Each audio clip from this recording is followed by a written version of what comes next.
Hello football freak, কি অবস্থা সবার? আশা করি সবাই ভালো আছেন। আজকের ভিডিওতে আমরা কথা বলবো আর্জেন্টাইন ফুটবলারদের দৌরাত্ম্য নিয়ে।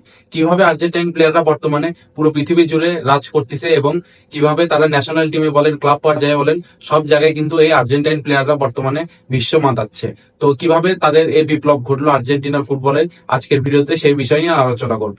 তো আসুন ভিডিওটি শুরু করি। তো দেখেন, কিছুদিন আগেও কিন্তু আর্জেন্টিনার ফুটবল কিন্তু খুবই দুর্বল ছিল। অর্থাৎ 2022-এর আগে যদি আপনারা দেখেন, 2022 এর আগে আর্জেন্টিনার যে স্কোয়াড ছিল, সেই স্কোয়াড নিয়ে কিন্তু তারা খুব একটা বেশি দূর কোনো টুর্নামেন্টে যেতে পারতেছিল না। আর ওই সময় কিন্তু আর্জেন্টিনার খুব বড় কোনো স্টার প্লেয়াররাও ছিল না, লিওনেল মেসি কিংবা ডি মারিয়া বাদে, যারা কিনা আর্জেন্টিনার হাল ধরবে। এবং ক্লাব পর্যায়েও কিন্তু তাদের পারফরমেন্স খুব একটা ভালো ছিল না। ক্লাব পর্যায়ে হয়তো হাতে গোনা কয়েকজন প্লেয়ার ছিল, like Higuain, Di Maria, Sergio Aguero, Carlos Tevez, এরকম কিছু কিছু প্লেয়ার ছিল যারা আর্জেন্টিনার হয়ে ক্লাবে ভালো পারফরমেন্স করতেছিল। কিন্তু মেজরিটি অফ দা, যদি আপনি টিম দেখতেন 2018-র আগে, তাহলে দেখবেন যে সেই স্কোয়াডে কিন্তু বেশিরভাগ হয় সেভিয়ার খেলোয়াড় কিংবা ভিয়ারিয়ালের খেলোয়াড় অথবা আর্জেন্টাইন লিগের খেলোয়াড় দিয়ে কিন্তু আর্জেন্টিনার স্কোয়াড পরিপূর্ণ ছিল।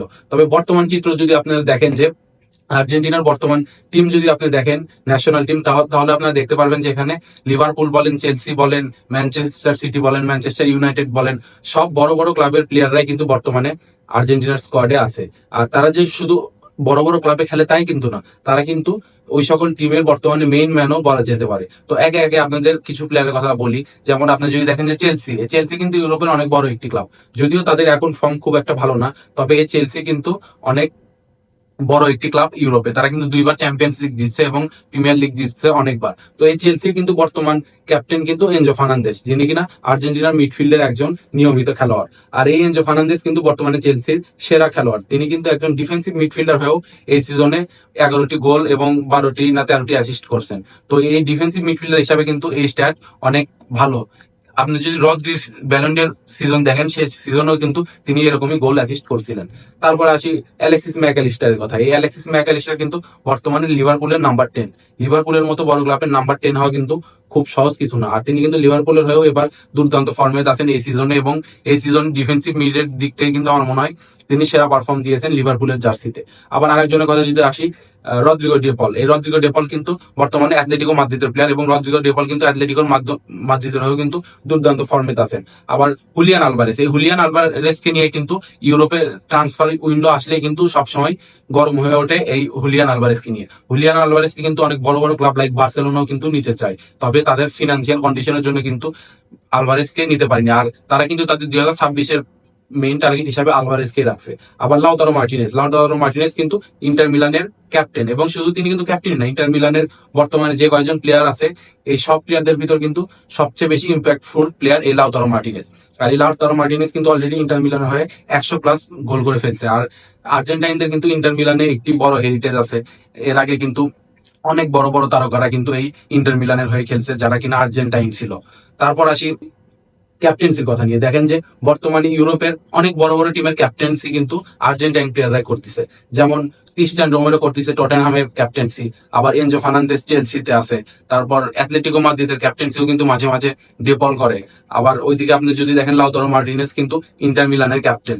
এইদিকে বেনফিকা ক্যাপ্টেন নিকোলাস ওটামেন্দি, আবার মার্সেলির ক্যাপ্টেন লুকাস বালের্দি। অর্থাৎ আর্জেন্টাইন প্লেয়াররা কিন্তু বর্তমানে ইউরোপে টপ ফর্মে আছেন বলা যায়। আর শুধু কি প্লেয়াররাই আছে তা কিন্তু না, অনেক বড় বড় কোচ লাইক ডিয়েগো সিমিওন, তারপর মার্কিউস পচেত্তিনো, এরাও কিন্তু বর্তমানে ইউরোপের বেস্ট কোচ।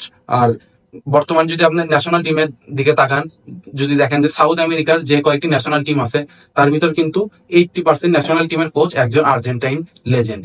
আপনি কলম্বিয়ার দেখেন, তারপর প্যারাগুয়ের দেখেন, তারপর আমেরিকার দেখেন, এরকম বড় বড় টিমের কোচ কিন্তু বর্তমানে, উরুগুয়ের কোচ বিয়েলসা, তিনিও কিন্তু একজন আর্জেন্টাইন। তো আর্জেন্টিনা যে শুধু প্লেয়ার দিয়ে রাজত্ব করতেছে তা কিন্তু না, তারা কিন্তু কোচ দিয়েও বর্তমানে রাজত্ব করতেছে। তো আসলে এটার পিছনে মূল কারণটা কি?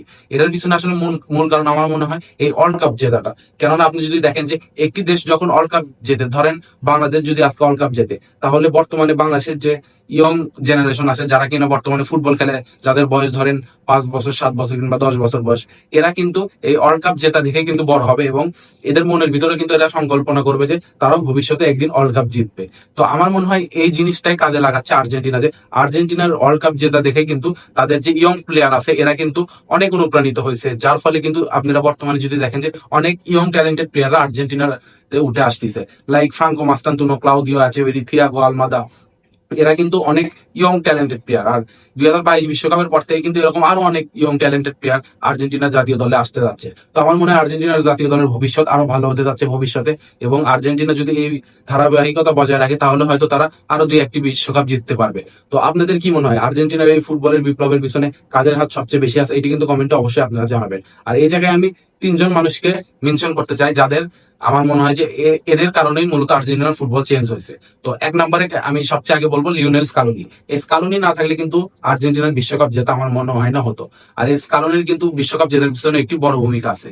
আর আরেকজনের নাম, তিনি হলেন ক্লাউদিও তাপিয়া। এই ক্লাউদিও তাপিয়া, যিনি কিনা আর্জেন্টাইন ফুটবলের সভাপতি বর্তমানে, এই ক্লাউদিও তাপিয়া আসার পরে কিন্তু ফুটবলে একটি বিপ্লব ঘটছে, অর্থাৎ আর্জেন্টিনার ফুটবলে বিপ্লব ঘটছে কিন্তু এই ক্লাউদিও তাপিয়ার আন্ডারে। তো তিনিও কিন্তু একটি বড় ভূমিকা পালন করছেন আর্জেন্টিনার এরকম বিপ্লবে। আর আরেকজনের কথা, যার কথা না বললেই না, তিনি হলেন লিওনেল মেসি। এই লিওনেল মেসিকে দেখেই কিন্তু আর্জেন্টিনার অনেক অনেক প্লেয়াররা অনুপ্রাণিত হয় এবং তাকে আইডল মেনেই কিন্তু তারা খেলা শুরু করেন। আপনারা যদি আর্জেন্টিনার সকল প্লেয়ারকে জিজ্ঞেস করেন যে তোমার আইডলকে, তাহলে কিন্তু সবাই এক কথায় একটি উত্তর দিবে, সেটি হচ্ছে লিওনেল মেসি। এই লিওনেল মেসির জন্য কিন্তু আর্জেন্টিনার ফুটবল ব্যাপক উন্নতির দিকে যাচ্ছে। তো আপনাদের কি মনে হয় আর্জেন্টিনার ফুটবলের ভবিষ্যৎ কেমন হতে পারে? কমেন্টে অবশ্যই জানাবেন। আর ভিডিওটি ভালো লাগলে সাবস্ক্রাইব করে আমাদের পাশে থাকবেন। ধন্যবাদ।